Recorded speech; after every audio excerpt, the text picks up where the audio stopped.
Bismillahirrahmanirrahim. Assalamualaikum warahmatullahi wabarakatuh. Halo industrialis, salam jumpa kembali dengan channel pembelajaran kita ini, channel YouTube Cucu Wahyudin Industriawan. Di channel ini kita akan sama-sama belajar bagaimana metode untuk membangun sebuah bisnis startup atau bisnis rintisan, serta kita juga akan berbagi ilmu tentang bagaimana mengelola pabrik atau industri yang lebih kita kenal sebagai industrial engineering atau teknik industri. Nah, pada kesempatan ini kita akan belajar bagaimana metode untuk membangun satu bisnis rintisan, startup bisnis. Kita akan bagi nanti dalam 12 modul, dan hari ini adalah episode pertama untuk dari 12 modul tadi. Nah, modul-modul ini kita sarikan dari dua buah buku yang sangat menjadi orientasi dari pendirian bisnis startup. Yang pertama adalah bukunya dari The Startup Owner Manuals dari Steve Blank dan Bob Dorff, dan yang kedua adalah Business Model Generation dari Alexander Osterwalder dan Wigner. Kita akan mulai. Baik, izinkan saya untuk share screen.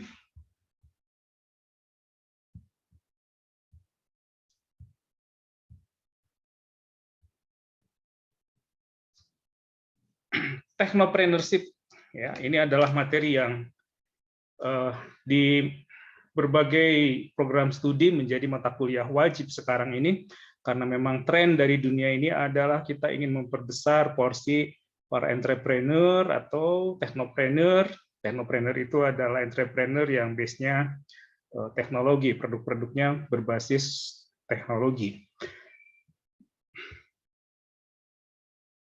Baik, sesudah kita pelajari dalam 12 modul ini, saya berharap nanti teman-teman semua, para industrialis, punya motivasi, punya sikap mental yang siap untuk menjadi seorang wirausahawan yang berbasis teknologi. Teknologinya bisa apa saja, terserah pada latar belakang kita, gitu ya. Kalau teman-teman dari teknik mesin, Anda bisa berbasis teknik mesin. Kalau dari pertanian bisa berbasis pertanian, tapi base-nya adalah teknologi sehingga membuat produk menjadi lebih berkembang, gitu ya, baik itu daya guna ataupun daya efisiensinya begitu. Nah, yang kedua, selain Anda mempunyai sikap mental menjadi seorang pebisnis, pewirausaha atau technopreneur, saya berharap juga kita semua mampu nanti mengembangkan atau mampu memulai sebuah bisnis rintisan atau startup bisnis. Dalam 12 modul ini kita akan belajar tahap demi tahap yang berbasis kepada dua buku yang tadi saya sebutkan, ya. Tahap demi tahap, kemudian kita coba eksekusi begitu. Dan mudah-mudahan di akhir modul ke-12 nanti Anda sudah punya pengetahuan yang cukup untuk membangun sebuah bisnis startup, dan tentu saja keterampilan itu harus kita terus olah begitu ya. Antara paham dan terampil itu adalah dua hal yang saling mendukung. Sesudah paham, kita harus terus berlatih supaya kita terampil. Nah, media pembelajarannya ini akan ada beberapa platform. Yang pertama seperti modul ini, saya akan upload ke dalam channel YouTube Cucu Wahyudin Industriawan. Juga nanti akan saya linkkan ke dalam platform pembelajaran elektronik yang saya kembangkan, yaitu www.akademiindustriawan.com. Silakan nanti Anda coba mampir ke situ. Kemudian juga sebagai tambahan, selain slide-slide intisari dari dua buku yang tadi saya sampaikan, saya juga sudah membuat sebuah cerita bersambung gitu ya, supaya Anda lebih enjoy dalam mempelajari metode-metode untuk membangun satu bisnis startup ini. Cerita bersambung yang di dalamnya adalah sebuah fragmen ya, yang saya gabung-gabungkan sesuai dengan modul-modulnya gitu, sehingga nanti akan menjadi sebuah alur cerita yang mudah-mudahan cukup menarik buat Anda dan lebih memudahkan buat kita semua untuk mempelajari bagaimana metode dari membangun satu bisnis startup ini. Dan spesial buat Anda, buat teman-teman yang di kampus kita ya, gitu ya, kita akan ada project kelas, ada praktikum, ya nanti kita akan share juga bagaimana cara praktikumnya. Baik. Nah, ini adalah referensinya yang tadi saya sampaikan ya. Jadi mulai tahap ide, kemudian mengembangkan bisnis modelsnya itu kita akan mendasarkan pada buku Business Model Generation dari Alexander Osterwalder dan Yves Spigner. Kemudian juga bagian customer discovery dan customer validation ini akan kita intisarikan dari buku The Startup Owners Manual-nya Stig Blank dan Bob Dove. Ini adalah dua buku yang selalu dipergunakan di universitas-universitas di dunia ini dalam membangun sebuah bisnis startup gitu. Silakan Anda bisa googling buku-buku tersebut, e-booknya juga sudah tersedia, gitu ya. Nah, ini ada pembelajaran daring ini untuk teman-teman di kampus, begitu ya, bahwa belajar melalui tatap Zoom, tatap muka melalui Zoom, tatap maya melalui Zoom itu sama saja dengan tatap muka di kelas, sehingga adab-adab kita berbicara atau belajar di kelas itu sama dengan kita berbicara atau belajar melalui dunia maya ini, gitu ya. Nah, untuk Anda yang di kampus, di kelas kita, pada saat 5 menit pertama, kamera selalu kita on-kan ya, sebagai say hello, kita saling bertegur sapa di situ, dan saya juga bisa mengenali wajah-wajah Anda semua yang sangat serius mempelajari mata kuliah kita ini, dan setelah itu opsional, boleh on ataupun boleh off. Ya. Kemudian jika Anda menjawab pertanyaan saya, harap kamera di-on-kan. Begitu juga jika Anda berpendapat, harap kamera di-on-kan supaya kita bisa saling bertatap muka pada saat saling berbicara, begitu ya. Nah, itu untuk yang teman-teman yang sedang mempelajari mata kuliah technopreneurship, gitu ya. Baik, kita akan segera mulai saja, ya.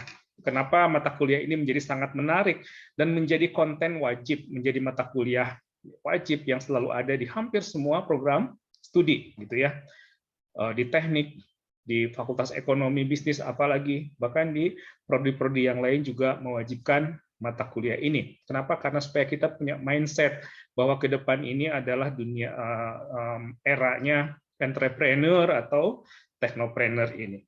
Ya. Nah, selama ini ada gium. Kenapa begitu ya? Orang yang berprofesi sebagai entrepreneur itu jumlahnya sangat sedikit.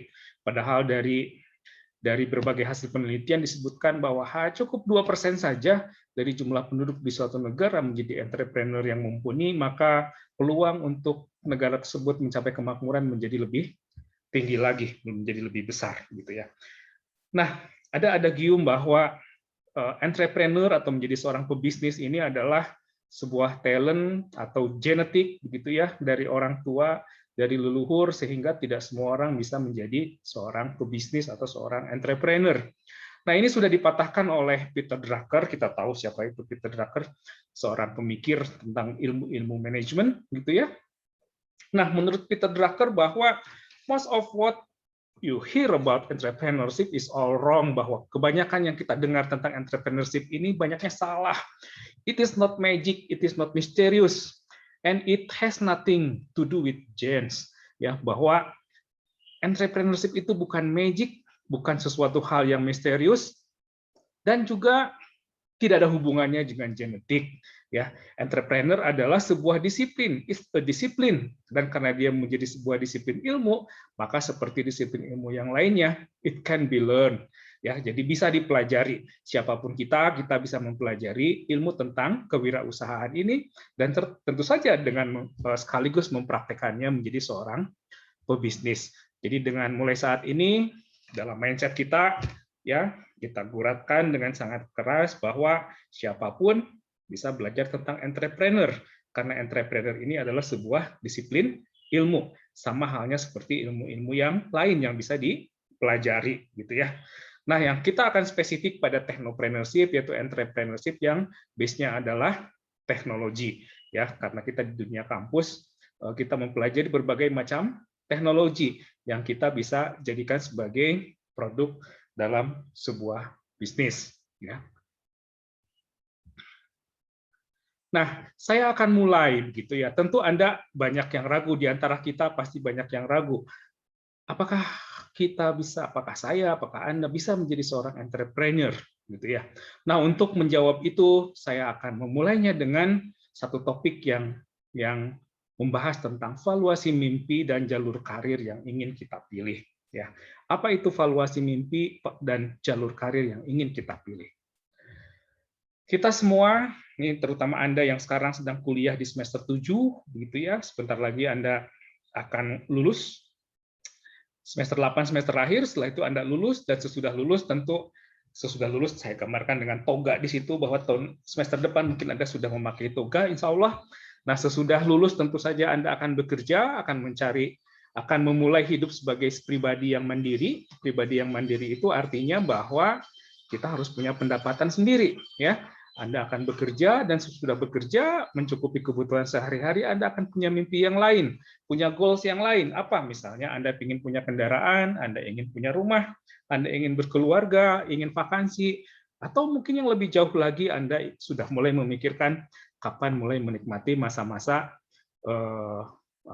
sebutlah sebagai masa pensiun, sebagai satu siklus yang tidak bisa terhindarkan. Nah, ini adalah mimpi-mimpi atau planning yang harus kita punya dan kita tuliskan dari sekarang. Dan kalau kita lihat, semua mimpi ini perlu biaya. Anda beli rumah perlu uang, Anda beli mobil perlu uang, Anda merit perlu uang, selain tentu saja perlu pasangannya, begitu ya. Anda vakansi, rekreasi perlu uang, bahkan untuk menikmati masa pensiun pun kita perlu uang. Nah, kita harus valuasikan, ya, harus kita nilai berapa kira-kira valuasi nilai dari setiap mimpi yang kita tuliskan, dari setiap tujuan yang kita tuliskan. Ya. Nah, sebagai alat bantu, kita coba permudah dengan membuat beberapa milestone supaya kita bisa membuat perencanaan dengan baik. Ya. Tadi saya sampaikan, sebentar lagi Anda fresh graduate, begitu ya. Mungkin usia Anda 23, 24, beberapa 25, gitu. Kemudian di awal 30 nanti, di awal 40, serta memasuki masa pensiun.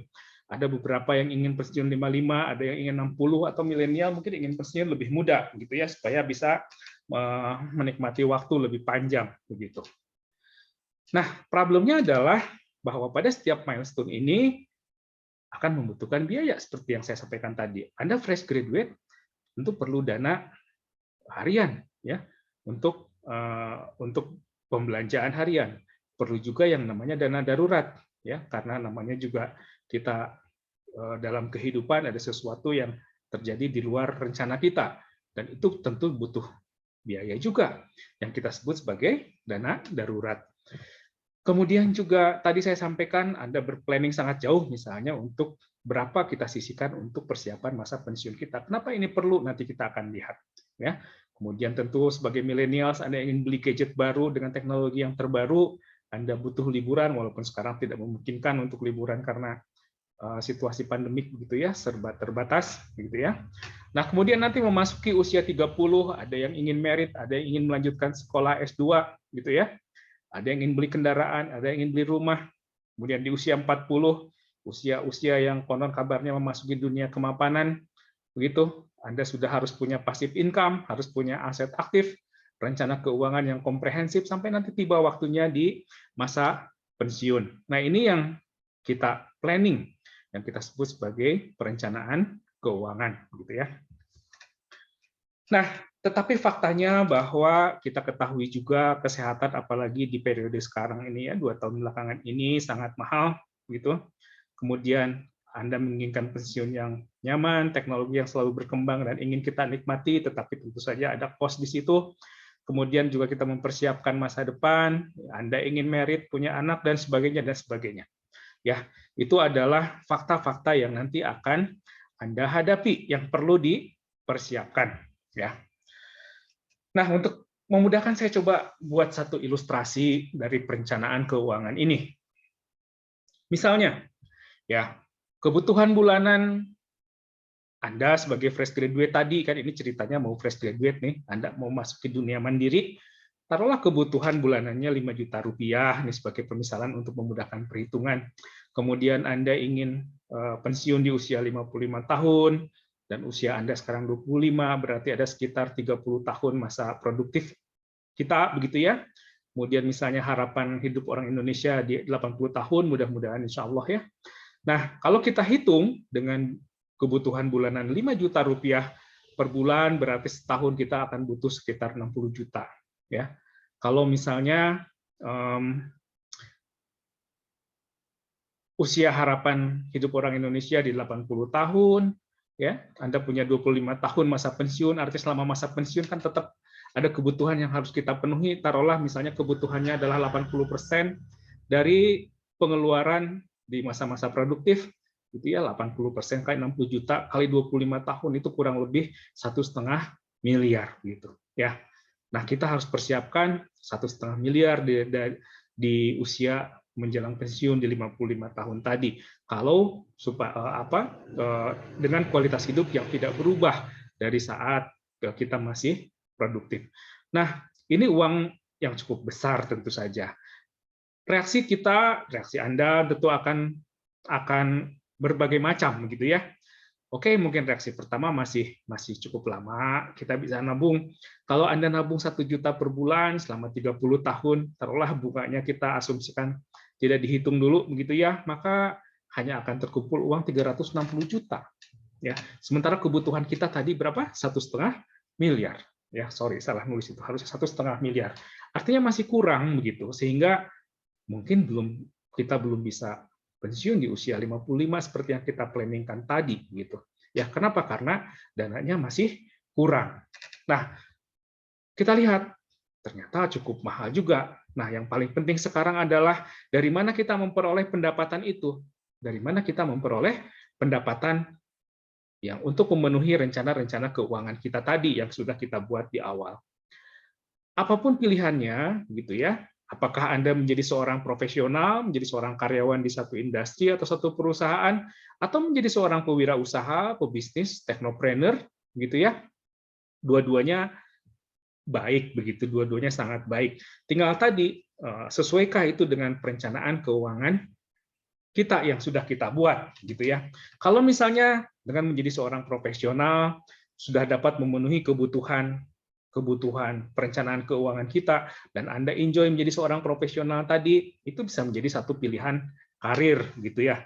Tapi silakan Anda bisa googling, Anda bisa googling berapa sebetulnya gaji baik dari level fresh graduate, ya, menjadi supervisor, menjadi manager, general manager, direktur, Anda googling berapa pendapatan dari satu sektor industri tertentu untuk jabatan tertentu, ya, di situ akan keluar. Nanti Anda tinggal bandingkan saja apakah pendapatan yang kita peroleh itu bisa mencukupi untuk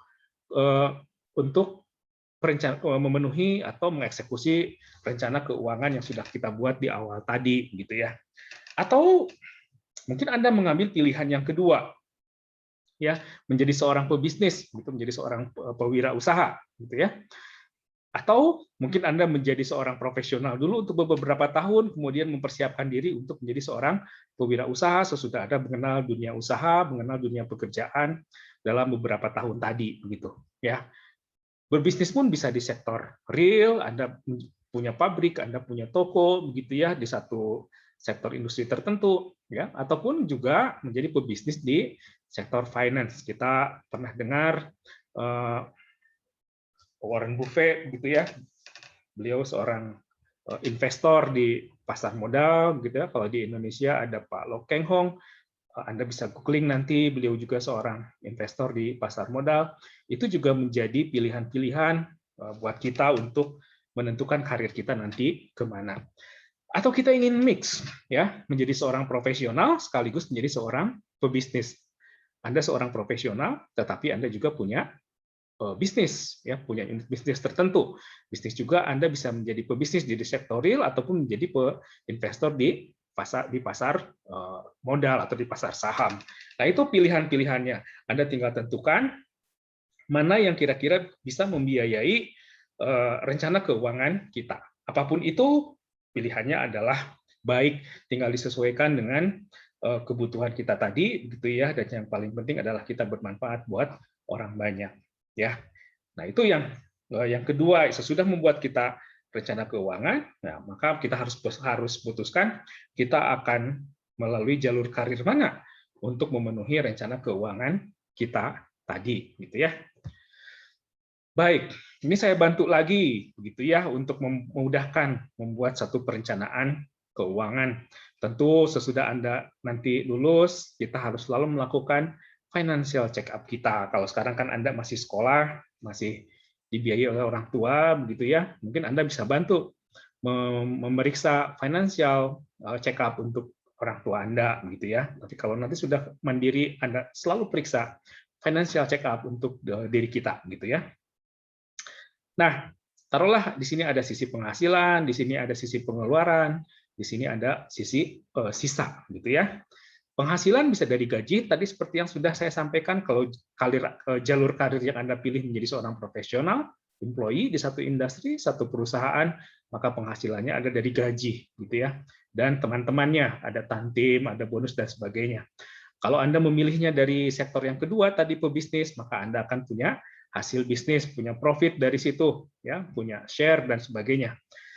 Kemudian untuk sisi pengeluaran, gitu ya, Anda tinggal list kira-kira pengeluaran kita itu umumnya apa saja, ya. Anda bisa googling pengeluaran kita umumnya relatif seragam, gitu ya, relatif sama, relatif mirip karena kebutuhan kita juga relatif mirip, begitu, ya. Dari mulai kita beli rumah, cicil rumah, berarti ya, cicilan utang. Kita beli mobil, cicil mobil kalau misalnya dengan melalui jalur kredit. Ada cicilan kartu kredit, ada pulsa, transport, kesehatan, keluarga, anak, pribadi, dan sebagainya.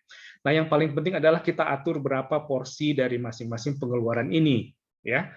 Jangan sampai pengeluaran ini lebih besar daripada penghasilan, besar pasak daripada tihang. Itu yang membuat kita akan sengsara, begitu ya. Jadi selalu kita bahwa penghasilan dikurangi pengeluaran, itu kita masih punya uang sisa. Uang sisa kita itu bisa kita investasikan. Atau pakai logika yang lebih baik lagi, bahwa penghasilan itu kita kurangi dulu dengan investasi, ya. Kita mau porsi berapa, mau kita alokasikan berapa untuk investasi, tadi untuk memenuhi kebutuhan dana pensiun kita misalnya, ya, melalui investasi apa, nanti ada mata kuliah sendiri, ada modul tersendiri untuk investasi keuangan. Nah, baru kemudian sesudah penghasilan kita kurangi porsi untuk investasi, itu kita jadikan sebagai pengeluaran. Nah, dari pengeluaran ini nanti kita alokasikan berapa persen untuk apa, berapa persen untuk apa, berapa persen untuk apa. Dengan cara seperti itu, maka insya Allah mudah-mudahan kita akan punya hidup yang tidak besar pasak daripada tihang, gitu ya. Nah, ini alat bantu untuk kita membuat satu perencanaan keuangan. Oke, kita berangkatnya dari sini, ya. Kalau kita bagi kita simpulkan akan ada 4 tahapan untuk sebelum mencapai tujuan, ya. Jadi yang pertama tadi set goal itu tadi saya katakan sebagai valuasi dari mimpi. Kita ingin apa, kita punya rencana apa, berapa valuasinya, berapa nilainya, berapa rupiahnya. Ya, set goal di situ. Yang kedua make plan, ya. Sesudah kita punya mimpi-mimpi tadi, ada valuasinya, kita buat perencanaan kapan masing-masing dari mimpi itu bisa kita eksekusi. Ya, kalau sudah kita buat make plan, nah maka kita pilih jalur karir mana yang bisa menghasilkan pendapatan untuk membiayai mimpi-mimpi kita tadi atau tujuan-tujuan hidup kita tadi, gitu ya. Apakah menjadi seorang profesional, menjadi employee di satu perusahaan, satu industri, ataukah punya real business, ataukah akan mix bahwa kita adalah seorang employee sekaligus juga punya bisnis tertentu, atau kita seorang employee sekaligus juga investor, ya, di pasar saham, di pasar keuangan, di pasar finansial, atau kita seorang pebisnis real, technopreneur, tetapi kita juga sekaligus menjadi seorang investor di pasar saham atau di pasar modal. Ya, itu pilihan-pilihan yang tergelar di meja kita, dan kita tinggal memilihnya, kita ingin yang mana, gitu ya, yang sesuai dengan passion kita, sesuai dengan pengetahuan kita. Nah, kalau kita sudah ambil, maka kita perdalam terus, kita terus pertajam terus pemahaman kita, gitu ya, supaya pilihan kita ini bisa kita lakukan secara konsisten. Jangan pernah berhenti untuk belajar, ya, stick to it. Nah, dengan seperti itu, insya Allah kita mencapai tujuan dari yang sudah kita buat tadi, ya, adalah financial freedom, kebebasan keuangan kita. Dengan begitu kita bisa beraktivitas, bisa bekerja dengan leluasa. Ya, sengaja kita masuk dari pemilihan valuasi mimpi dan pemilihan jalur karir. Sebelum nanti kita akan masuk ke modul 2 adalah tentang bagaimana membangun sebuah bisnis startup. Ya, mungkin itu dalam modul 1 ini. Ya, silakan kalau Anda merasa bahwa video ini bermanfaat, silakan di-like, di-subscribe, dan di-share. Kemudian kalau ada masukan, silakan Anda tuliskan di kolom komentar, gitu ya. Kemudian kita akan bertemu lagi di modul-modul berikutnya. Salam industrialis. Assalamualaikum warahmatullahi wabarakatuh.